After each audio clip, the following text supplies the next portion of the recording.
Have you ever seen the Pixar film called The Incredibles? The main villain, known as Syndrome, has a truly diabolical plan. To get revenge on a family of superheroes, Syndrome wants to make everyone a superhero.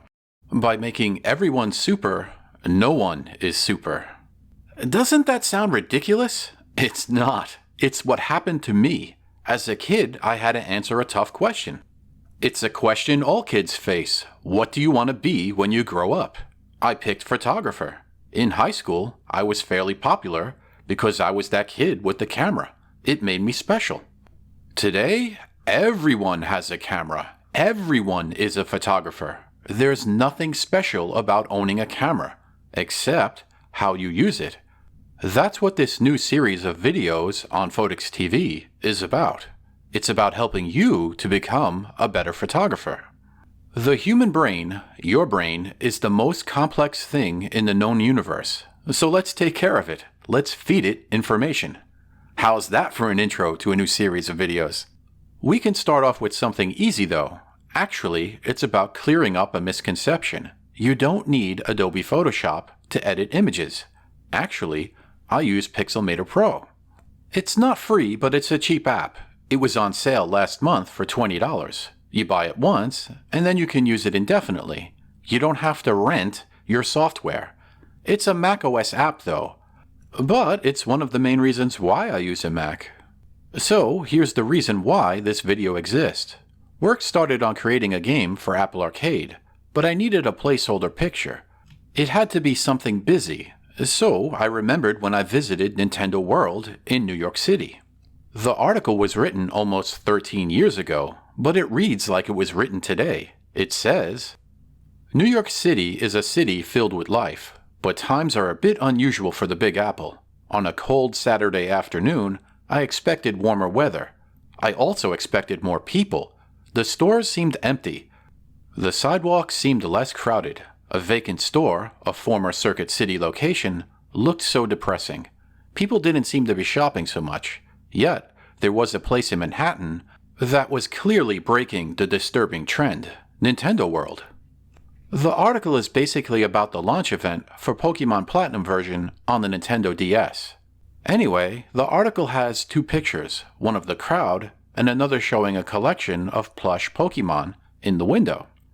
That's the picture I was looking for, so I decided to open it up in Pixelmator Pro. The resolution is lower than I expected. I actually have the original, or at least an image of somewhat higher quality, but let's pretend that I don't have that for now. Digital photography has dramatically improved in the last decade, so even having the original file might not be enough resolution. So now that the image is in Pixelmator, there's an option called ML Super Resolution. This triples the width of the image along with triple the height. That's a 9 times larger image. Since this image is small, it doesn't take too long to process. And boom, look at that.